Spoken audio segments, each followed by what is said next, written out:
Hello, everyone. This is Bob Horowitz, and I thoroughly approve and endorse the March of Remembrance, Texas.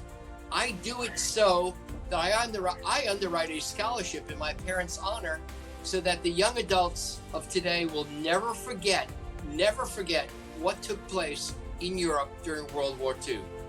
We lost 6 million, 7 million adults. Way too many.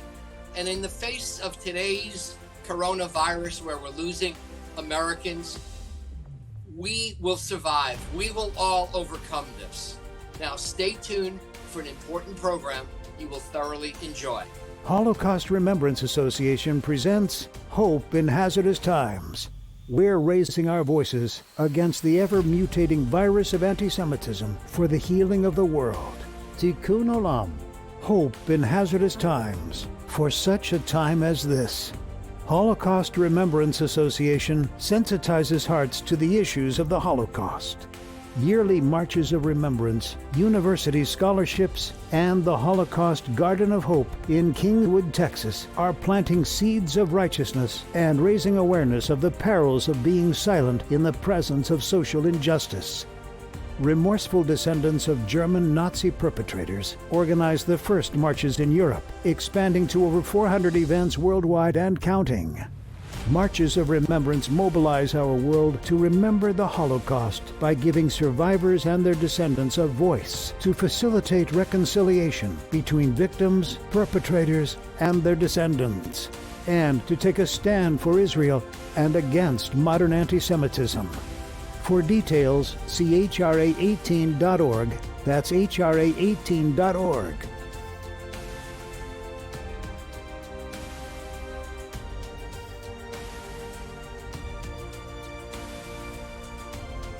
Hope in the face of total loss. Hello, I'm Mitch Jerome. I'm one of the founders and on the board of the Holocaust Remembrance Association. You're about to engage a timely series, Hope in Hazardous Times. As we are filming, the world is in perilous times, so precarious that every single aspect of our lives has been interrupted, and it happened so suddenly. Forced from working, travel restrictions, group gatherings banned. This isn't about countries warring after one another or one people group infringing on another. Quite the opposite. Countries are pulling together to help, support, and advise each other. The common enemy is ravaging all nations, no respecter of culture, race, or religion. The enemy is COVID-19. We're going to go back about 80 years and interview Holocaust survivors and others who studied those times, asking if there's any similarity in the times now with the government almost making martial law control of the land. But today it's for our safety. Back then it was for evil intent. For some, it's like a post-traumatic reflex going on in their lives, all from an invisible enemy, COVID-19. You'll meet amazing people that had to overcome traumas of great significance. Holocaust survivors that went through living hell, some forced into isolation. Are you living in a city that is in lockdown right now? Can't go outside of your home? Is that hard for you to handle? You meet others that have faced serious medical crises because they were subjected involuntarily as objects enduring medical experiments. Some saw their monies vanish, financial ruin. Maybe you're concerned today as the markets are collapsing around us. Some faced hurts from humiliation. Today, the angst of COVID-19 has people screaming at one another at grocery lines for not social distancing. Compare that to the humiliation of a Holocaust survivor who had his identity reduced to but a number tattooed on his arm. Some experienced a total loss in a single day. All they had was gone. No matter what the crises, these people had hope. Perhaps faint at best, but a glimmer of hope can go a long way in a situation of desperation. Stay tuned. Share this link with your friends. You're going to meet these extraordinary people, rabbis, pastors, consul generals of different nations, survivors, and more.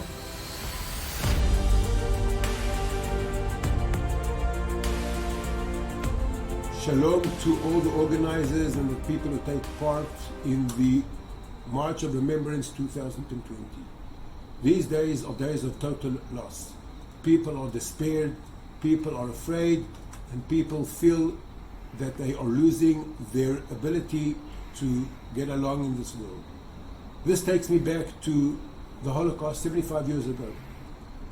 Those days, those dark days, the Jewish people felt the same thing.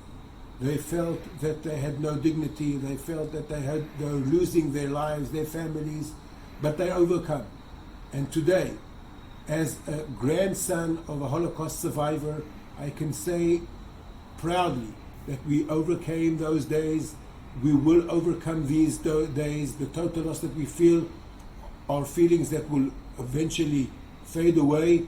And the most important thing is for us is hope, to hope in our future, in ourselves and in our families. Thank you.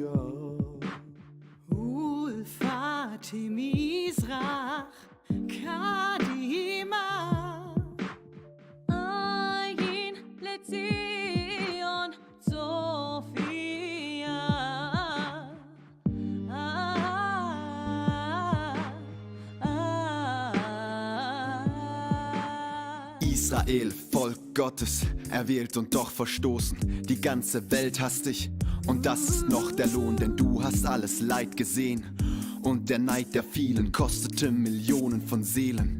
Der einst Geliebten, doch schäme dich nicht deiner Schönheit, denn du sollst leben. Einer nahm das Land von den Feinden und hat es dir gegeben. Trotz Genozid und Holocaust bist du auferstanden von toten Gebeinen, hochgeholt und verwandelt. Jetzt bist du wieder an deinem rechten Platz als Licht in dieser durchkämpften Nacht. Wieder ist es finster in der Welt, doch solange du atmest, scheint dein Licht, das uns erhält. Ja, du bist wahrhaftig die Hoffnung der Nationen und für das, was du hast, wird dich jedes Land noch loben. Segen auf Israel und Frieden für die Nachbarn. Er hat dich auserwählt, mit ihm ist alles machbar.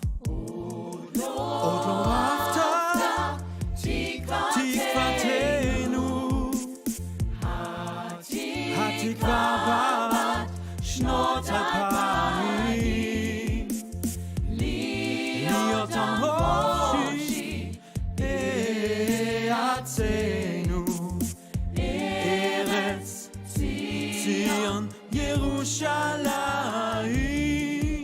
Solange die kostbare Mauer vor dem Auge erscheint und über die Zerstörung des Tempels sein Jude Tränen weint, solange das Wasser in Fülle im Jordan fließt und du der Erinnerung gedenkst und nach vorne siehst, solange eine jüdische Seele in deinem Herzen wohnt, Augen nach Zion gerichtet, das auf dem Berge thront, solang gibt es Hoffnung seit 2000 Jahren, ein freies Volk in seinem Land, Zion, Jerusalem.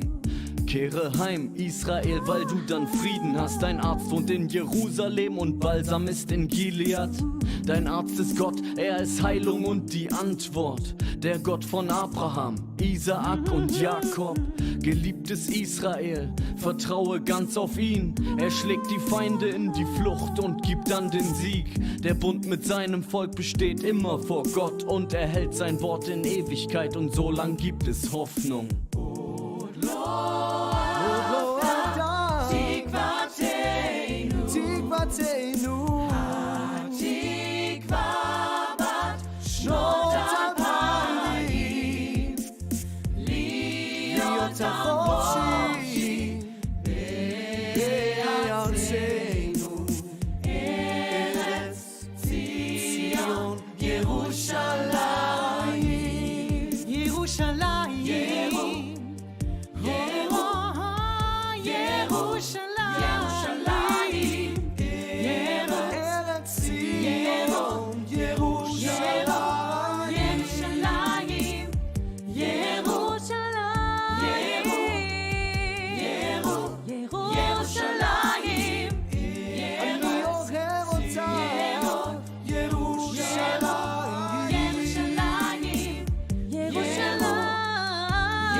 Because my parents were Holocaust survivors and I didn't get to meet most of my family in Hungary, most of them were taken to Auschwitz by neighbors. They showed them to the White Arrow Cross who the Jews were. And so I never really got to meet most of my family. So I felt that I would dedicate this little talk that I'm giving to my father. And his name was Chaim Eisenstatter, but he had to change his name because it was too Jewish to Henrik Erdesh. And so that's my mom. We have my grandbaby named after her, Ava. She's over there. Ava, say hi. And I just want, could you show the next picture real quick? These are 3 of my father's 4 siblings who were betrayed by their neighbors, Bela, Margit, Joseph, and Sander. Joseph over here, he was hidden. The others were taken to Auschwitz. Can you go to the next one? I'm named after my grandmother Rosa, and who died 1 year before the Nazis arrived in Hungary. Hallelujah, thank you God, right? She didn't have to experience watching her children and her husband be taken to Auschwitz. And the thing is, my father never told me all about this. Could you imagine your own father and all of most of your siblings taken away and murdered, and you don't tell your children? So I just wanted to say that we're going to talk a little bit about this veil of silence that was not just amongst survivors, but also amongst Germans and their families.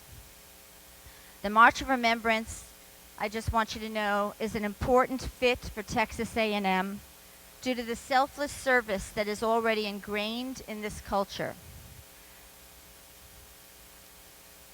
Over 568,000 Hungarian Jews perished during the Holocaust, with over 80,000 that were killed just at the end of the war in Budapest. Many were shot on the banks of the Danube River and their bodies thrown in the river. In addition, many thousands were forced on death marches to the Austrian border. My parents survived because of selfless rescuers who put their lives in danger and hid my parents.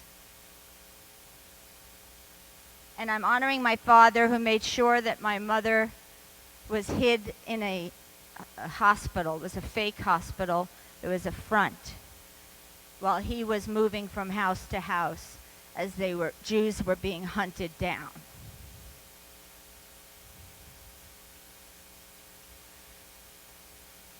So this march is about encouraging all of you, and for you to pass it on to your families and your friends,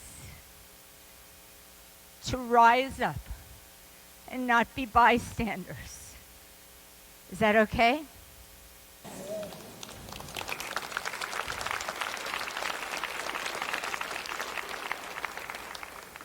It's like in my DNA to help raise up people that were those who helped my family. So this great university will be affected, I pray, even more than it already is. Such a good university, and you are very much involved in selfless service here, I've heard. And I'm thankful that we're here and that it'll go beyond here and throughout Texas and beyond to other universities. Thank you very much.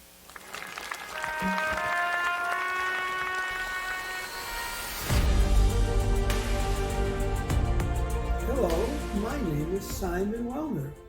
I am the son of Holocaust survivors Henry and Eva Wellner. Most survivors of the Holocaust have an inspiring story to tell about their survival. My parents wanted to tell a story about a legacy they created, and this is how they did it. When Adolf Hitler became Chancellor of Germany, became the Führer, in 1934. From 1935 to 1944, his birthday, April 20th, was celebrated as a national holiday. My mother and father wanted to make an important statement at around that date.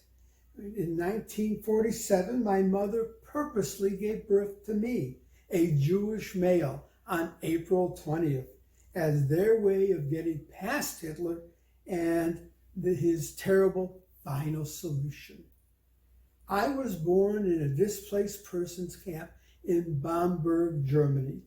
Because of my mother's depleted physical state, I also had two other surviving women volunteer to be my wet nurses. I am a child of many mothers. In many ways, I'm a unique second-generation child because of the positive actions my parents took to help restore the Jewish people. They named me Shimon, after my paternal grandfather who did not survive. My middle name is Chaim, as in L'chaim, to life.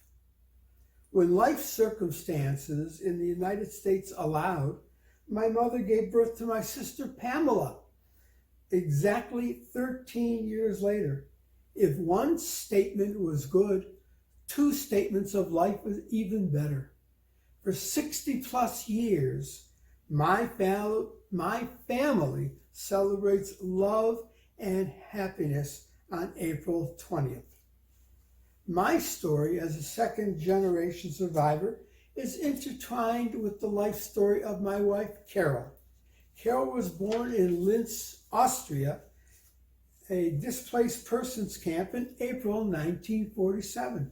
Her parents, Marcus and Paula Last, were also Holocaust survivors. Marcus owes his very life to the liberation of Mauthausen concentration camp in May of 1945 by American soldiers. They literally carried him out on a plank. Eventually, Marcus and Paula ended up in the same DP camp in Linz, Austria, married and created their daughter, Carol. Incredibly, Carol and I were born 400 miles and a few days apart. 4,400 miles and 16 years later, we finally met. Over time, we realized we shared a history that few could comprehend. It didn't hurt that she was kind, loving, and a beautiful person. Eventually, I got smart enough to marry her, and we now celebrate over 51 years together. With our common background, we realized that we had an obligation to make the world a better place. We actively participate in Jewish organizations, along with a variety of non-Jewish community-based organizations. We accepted our obligation to make sure that anti-Semitic groups and other organizations must be resisted. Community involvement is how we daily try to heal the world. Shalom. Peace.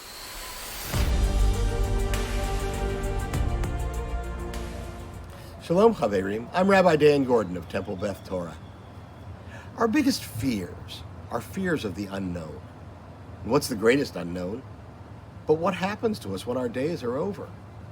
Of course, there are many scriptures that can describe in detail what heaven or hell might be like. But of course, none of us really knows. One of my favorite stories is one about a man who was deeply troubled by what might happen to him when his days were done. So troubled that he had dreams about it. And in one dream, he was being given a tour. An angel took him and said, "Here is one of the places you might be." And he showed him a big, grand ballroom with every kind of food you could imagine. The aroma was just delighting his senses. He said, "This must be heaven."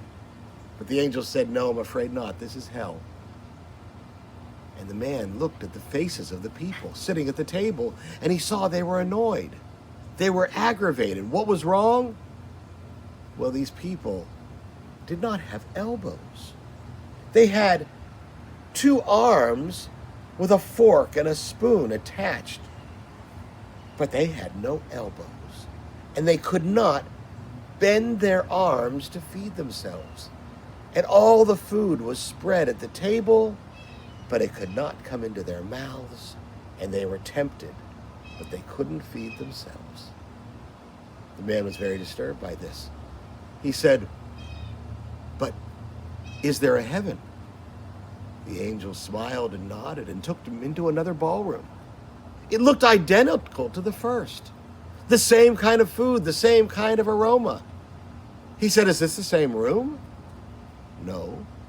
The people's faces were joyous. What was the difference? Perhaps they have elbows, perhaps they can feed themselves. But he looked, and these people had the same kind of affliction. No elbows, straight arms, a fork, and a spoon. But these were those who came to heaven, and they had learned how to feed each other. My friends, all our fears can be satisfied when we learn to feed each other.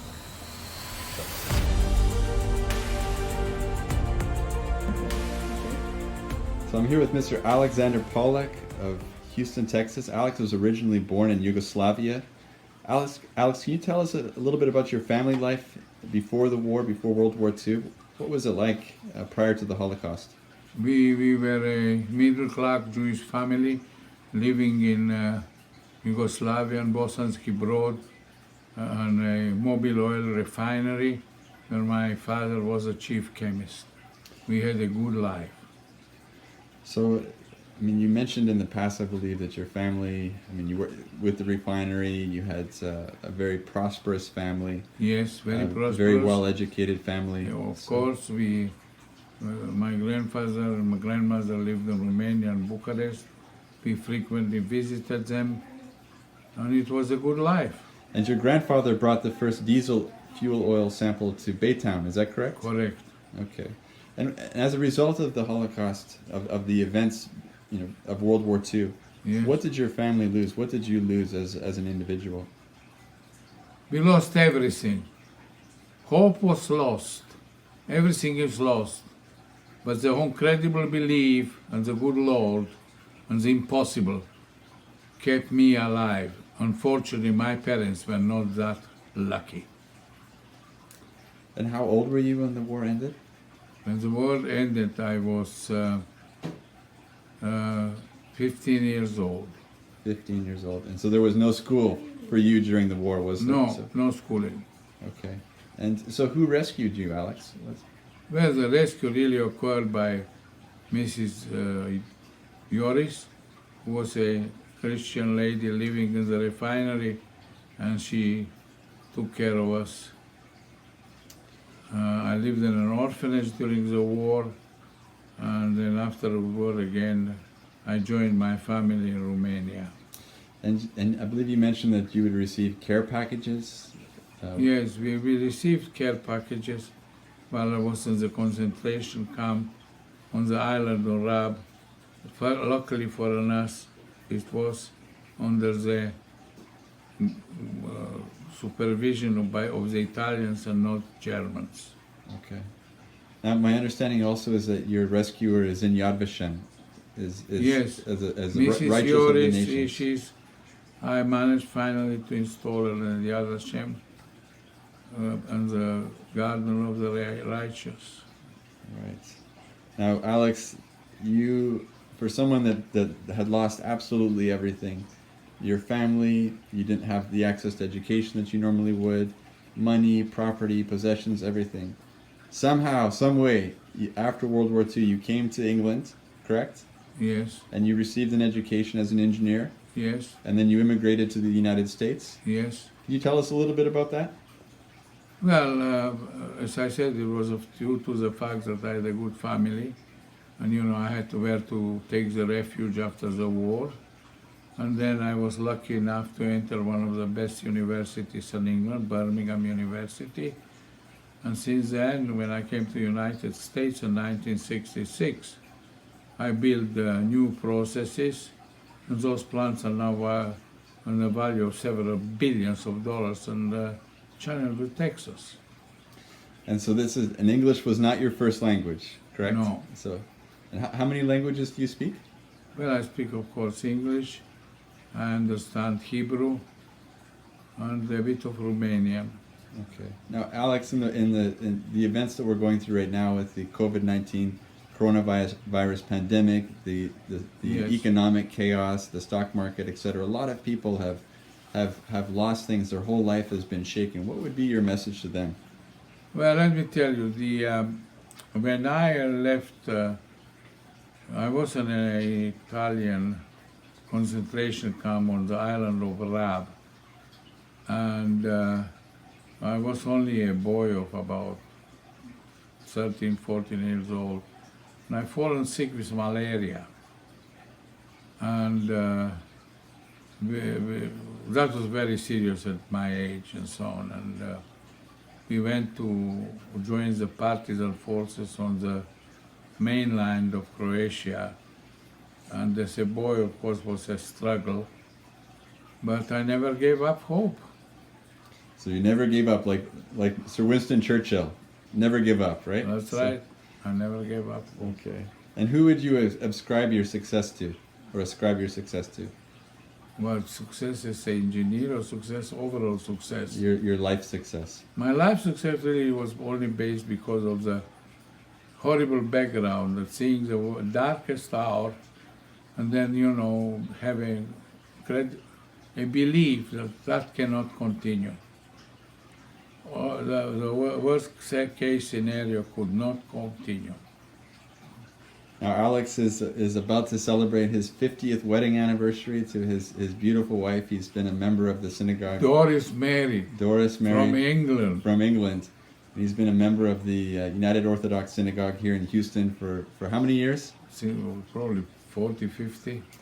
So, and he was rescued by a Christian lady, a Christian Yes. family. And here's a man that never gave up hope and was successful. Never. So, never give up hope. Thank you.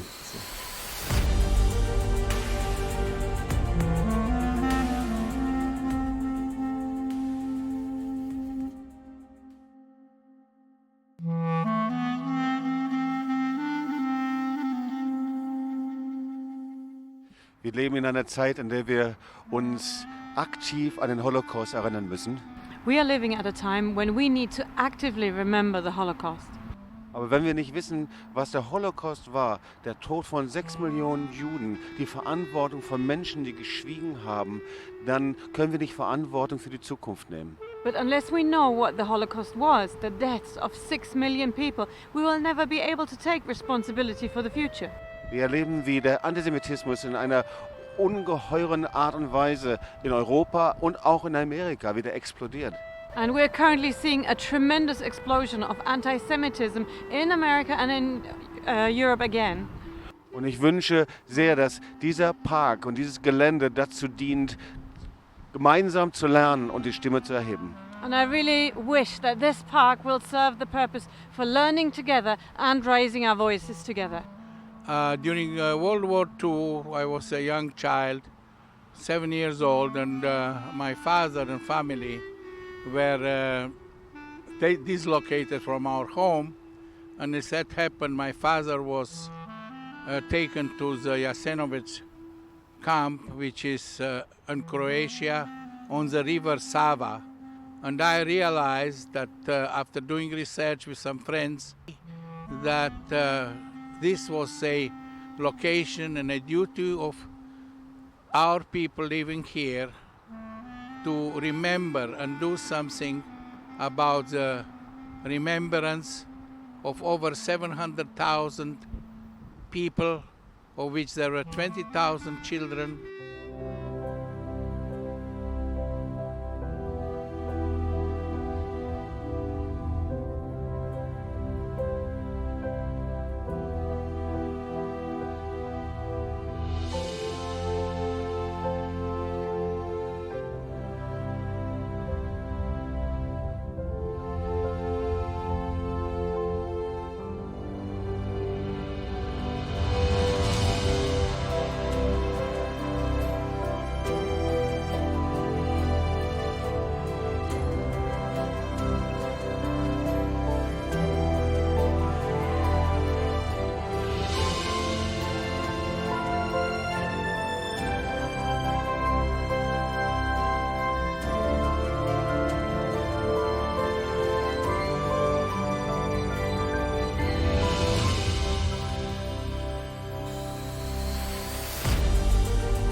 want to share a little bit about this COVID situation, what it makes you think about with the Holocaust and medical crises? Well, there's a lot of parallels. Being a historian, we've talked about different crises throughout time. You've got the plague, and you go through the wars. I think what's coming up right now a lot in World War II was the Spanish flu, and there's estimates today up to 100 million people worldwide perished from that. And this is a bad one. There's no doubt. But I think we'll be just like any other generation. We'll get through this. It's going to be tough. It already is tough. But there are a lot of parallels to the Holocaust. You talk about medical crisis. Today, I think the biggest crisis with this COVID-19 is pneumonia, and especially in the elderly, which is terrible. But my father, when he was liberating the concentration camps there in Germany and Austria, he came upon just an array of sicknesses, from typhus, typhoid fever, yellow fever, malaria. These people were sick. These people were incredibly sick. I think one of the most famous, because we found her diary, Anne Frank. Anne died, and her sister, of typhus about 2 weeks before she was liberated at Bergen-Belsen there in Germany. So, to see these people in the conditions they were skeletons because obviously they were starved, but this brought on a breakdown of their immune system, and just they were susceptible to all kinds of diseases. The soldiers had to be careful. In fact, Bergen-Belsen was so bad that they basically bulldozed the place down and set it on fire. There's a lot of parallels. Go to Yad Vashem and they show that big screen of the bulldozing of all these bodies. Absolutely. One of the things too is that we have today is that we're isolated. We're talking to each other through the internet. We're supposed to stay at home. Everybody stay at home. And the isolation, after a while, it's trying. There's no doubt about it. But you could imagine the isolationism and the abandonment that the prisoners of the Holocaust, what they had to go through. Immediately on selection at most of these camps, you're separated from your family immediately, and you're among strangers. A lot of folks, when the war was over, a lot of them went to Jerusalem, and a lot of them went to America, but they only went with half their family, if that much. So the isolation and the abandonment was absolutely terrible. There's another thing I was talking to my wife the other day about is, since we have to stay home, a lot of businesses are shutting down. A lot of people are losing their jobs. A lot of people are worried, how will we pay our bills? And this brings on an extra amount of stress. There's no doubt. But it kind of reminds me, when the Jewish people were rounded up and taken to these camps, everything was taken from them. Even the clothes on their back was taken from them. Helen's story, Helen Collin, the one we lost about 3 years ago now. When she came to America, though, she had $4 in her pocket, her and her husband. And they built a life. They absolutely built a life, and they persevered. And, we will too. We will persevere through this. We will get through this. Always still, have hope, trust in the Lord and pray. And I really believe that it'll get us through these hard times we're going through. Hope basically in the face of losing everything is almost you're talking about right here. It's true, but we also have, a lot of stories. Our faith in the Lord, if you give up everything, and that's hard to do. That's very hard to do. There's many examples in the Bible where people didn't because they couldn't see themselves as giving up everything. But there are times that happens, and you persevere. You push through it. Yeah, my parents they came here with nothing, but they had very successful businesses in Hungary, and they came here with absolutely nothing. Right. And they lost everything, family and finance. They came to a country that didn't speak the language. My mother didn't speak the language, father did, and was able to take his skills, his knowledge, and get creative. I find that right now there's a lot of entrepreneurs who are thinking of, witty ideas of if the world really is going in the direction of solely business from online or whatever. There's a chance for all kinds of great witty ideas and new creations from all of this, new ideas and witty ideas for new businesses. Our teachers are having to learn to teach online, something that that's came about 10, 15 years ago, but they're solely online now, and it's trying. But what's amazing is that teachers are learning, and we're learning how to do this. I prefer being in front of my class, but you get by with what you have. You're talking about entrepreneurs. If you look back at World War II, how many companies started making tanks, started making airplanes? Westinghouse starts making tanks instead of washing machines. We're seeing that today when people are making hand sanitizers. I think it was a distillery there in Kentucky, whiskey. Now they're making hand sanitizers. Masks. People are making shields and masks. I mean, so yeah, we're starting to see that, and it's wonderful. And also, we're going to probably have a lot more manufacturing happening in our own country because of all this. I believe before it's all said and done, you're going to see a lot more made in America. There's no doubt about it.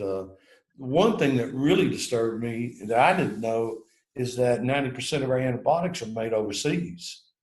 And that's something I don't think we really want to continue because we're starting to see the pressures of that. A lot more jobs are going to be created from this. That's where the hope comes from. And medical breakthroughs. Yeah. With the new vaccine from all of this. And we got accustomed to cheap products. Cheap products. Well, we're starting to see, the ramifications of that now. Not being able to have American-made products and have it on hand, and we're susceptible to the whims of other countries right now. But yeah.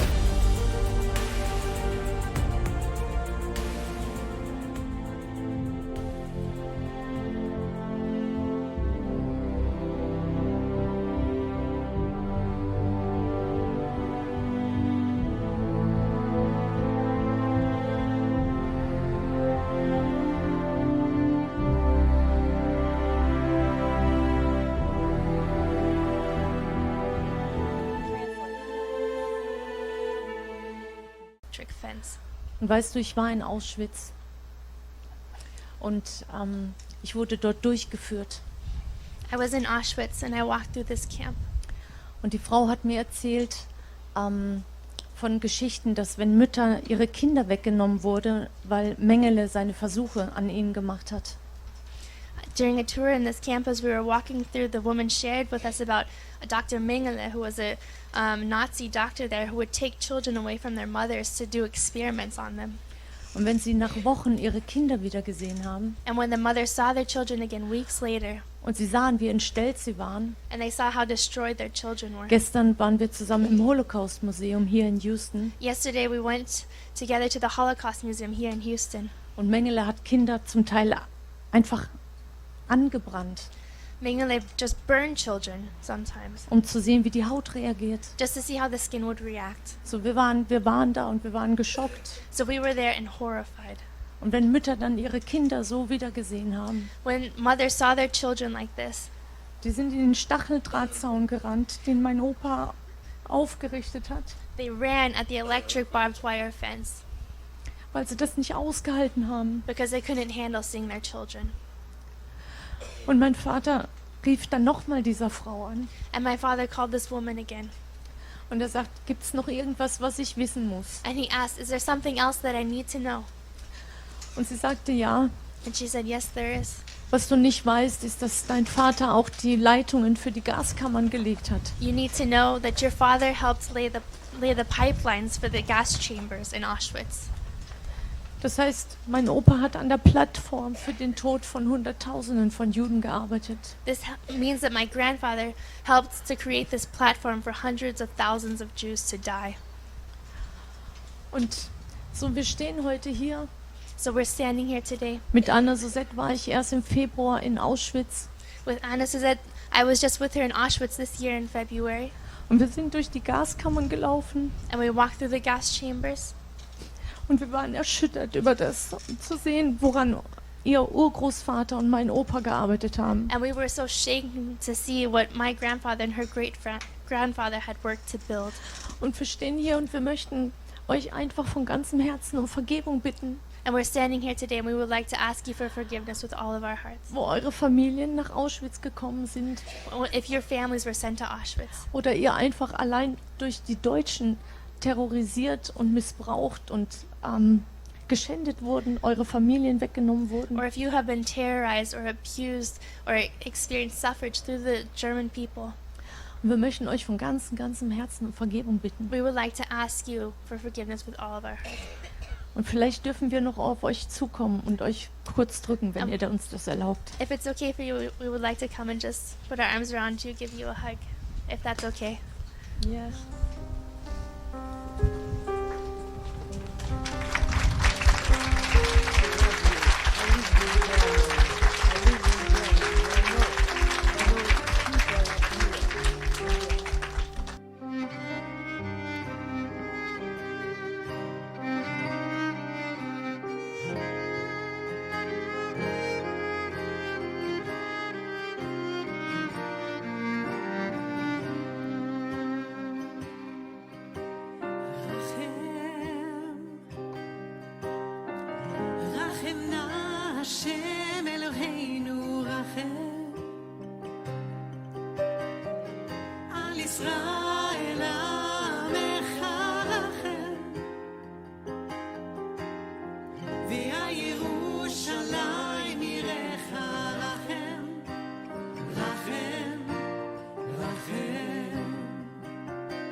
Hello, this is Consul General of Japan, Hideo Fukushima.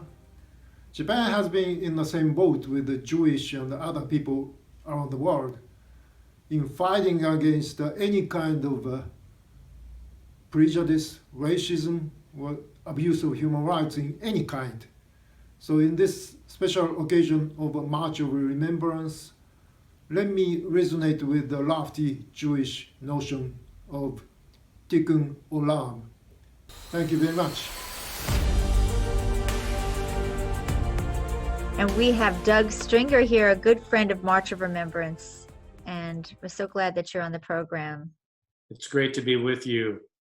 You know, I'd like to know you to share a little bit about what you do about rescuing lives and also with your ministry, and also just a few moments on why your organization and you care so much about March of Remembrance and see the importance. Absolutely. As an American of Asian descent, in fact, I was born in Japan. It's especially important to me that we stand together globally for the land of Israel and for our brothers and sisters there. And especially, we just entered into the 72-year anniversary of independence of Israel. I think that as a Christian, I also believe it's important that we bless Israel, because the Bible is very clear that if we bless Israel, we shall be blessed. One of our key scriptures is Proverbs 14:25, which says, "A true witness rescues lives." And so that's a part of what we do. Somebody Cares America and Somebody Cares International, which I founded 39 years ago, is a coalition and network of ministries and organizations and churches that work inner cities and throughout the nation and around the world, and doing humanitarian work, as well as part of compassion outreaches and training, etc., but also wanting to equip leaders globally. And I think part of equipping leaders globally is to get them to recognize the value and importance of standing with our brothers and sisters in Israel. And we must say never again, because the Holocaust is a reality. I know many times when there's pressure around the world, like the global pandemic or the virus of COVID-19, it's easy for people who are anti-Semitic to begin to say, well, it's the Jews' fault or it's Israel's fault. It seems like they're always looking for a scapegoat. And I think it's important for the rest of us to stand with Israel, stand for truth, and stand with those who rescue lives. And that means to come alongside in very practical ways as well. And that's why I'm so excited and have been a part for many, many years in supporting the March for Israel, and also the Holocaust March, the March of Remembrance. I think it's so critical that we continue to do that, because it's an outward expression of our words. It's not just words, but when we are expressing it outwardly and marching together, serving together, it gives a clarion call to everyone else of the importance of also saying, not just in words, but enough is enough, never again, and we stand with Israel. Thank you so much, Doug. God bless you. Bless you. Thanks for all that you've done and that you continue to do for us, and also promoting us to a lot of the churches and getting them to march with us. Absolutely.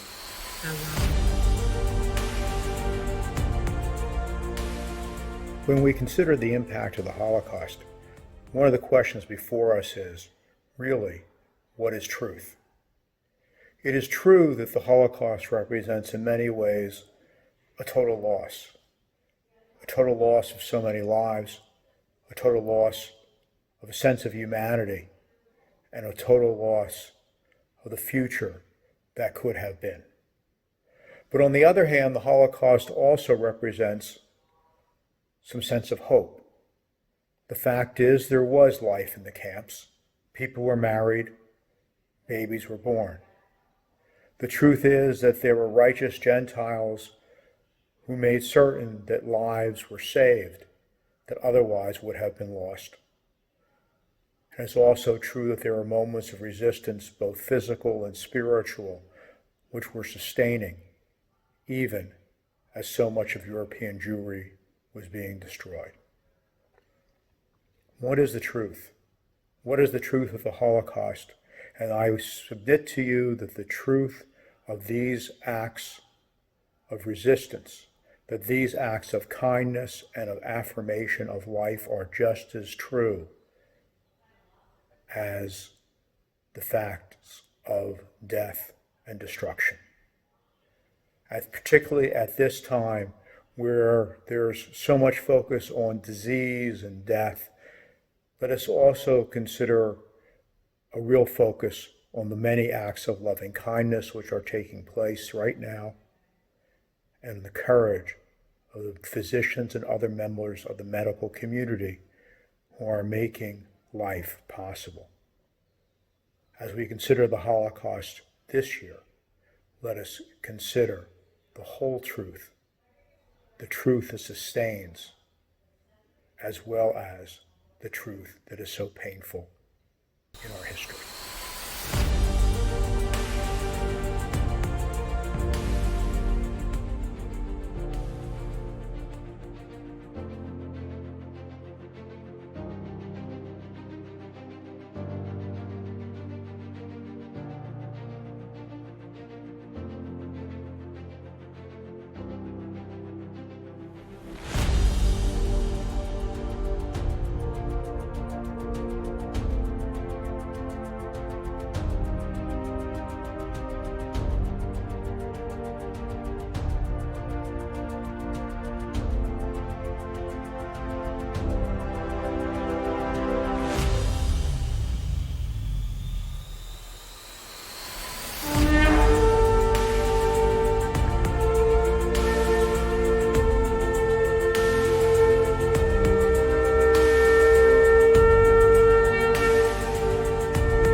Und dann, wenn ich mir die Nationen anschaue, jede And when I Nation look to the nations, each geht nation völlig anders treats the mit dem coronavirus and Coronavirus situation und completely differently. They auch mit all dem have Leid their erlebt das different Leid ways of ganz dealing with anders. it. Wenn ich And nach when New I York look to schaue, New dann kann York, ich for weinen. instance, I could just cry, or Oder maybe nach to Italy. Italien. Und There is so, such also tremendous so suffering, such ein großes Leid und traumatization. You can't Traumatisierung, even dass man noch gar begin nicht to tell einschätzen what it's kann, going was to da be like. passiert. But I Aber ich believe God glaube, is a Gott ist ein God of Gott der hope Hoffnung and of a und new des beginning. Neuanfangs. Und ich That kann I can jedem tell sagen, auch wenn du everyone, alles even if you've verloren hast lost und everything, if you've Menschen, lost die du people liebst, you love, verloren hast, wenn du keine if you Hoffnung mehr have no hast more und du auch hope, maybe deinen you've Beruf even nicht lost your nachgehen kannst. job, Und and vielleicht kann ich maybe dir das as a als pastor Pastor from sagen Germany, I aus can tell you, Deutschland, wenn du if there nichts is mehr in deiner Hand nothing left hast, in your hand, du you hast still einen have Gott, a der dich God who liebt, der loves deine you and Hände who will füllen fill wird. your hands. And Und what was you du can ganz do in very praktisch tun practical kannst, terms, the der first step erste is Schritt, seek such for other dir believers, Christen und eine Christians who Gemeinde, die follow lebendig God Jesus and verkörpert. who have a living community or church. Das zweite Secondly, ist, tausche dein exchange your religiöses, religious christliches garment Gewand zu for einer a true lebendigen living Nachfolge, die relationship with a authentisch living ist. God. Das dritte ist, studiere etwas über die Heiligkeit Gottes Thirdly, und study the schau dein Leben holiness of an, God wo and take a du look at your vielleicht own life. christlich Maybe gelebt you've hast, lived aber your nicht own so, wie lifestyle, das but you didn't Wort live Gottes, wie die according to Zehn God's Gebote es sagen. commandments. So I want to thank you so much for helping us dealing with issues of total loss, pretty much is what you just spoke about. And we just love you so much. And we're thankful for your heart for the Jewish people, for Israel, and for the world, and for your country, Germany. Rosalie, thank you so much for this interview. And from Germany, I would like to express just how much we are blessed by America. America stood by our side right from the beginning when everything in Germany collapsed. And where everything else just crumbled to the ground, they stood by us to help. And when I was a very young pastor, it was American pastors who came and taught us how to believe and how to have faith, because we as Germans, we had no idea how to have faith. And so we want to bless you with this faith that is birthed out of the living word of God. We have been blessed through you. And we are so blessed also through the Jewish community and through you. And the Jewish community, Jewish life is the treasure in every nation. And I'm so grateful to know you and to be connected to you. God bless you. Amen. Thank you so much.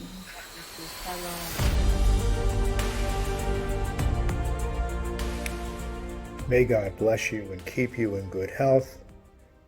May all of us enjoy a sense of God's nearness at this time. And may we all be blessed with peace. We hope that your heart was touched and that you are stirred to raise your voice in these uncertain times. Partner with the Holocaust Remembrance Association in remembering the Holocaust, facilitating reconciliation and taking a stand. Visit www.hra18.org. If you would like to see March of Remembrance in your community or at your local university, call 1-888-546-8111. That's 1-888-546-8111. Plant your finances in this meaningful project. For details, see hra18.org. That's hra18.org for donations and sponsorships. hra18.org, sensitizing hearts to the issues of the Holocaust.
We stand together to stop anti-Semitism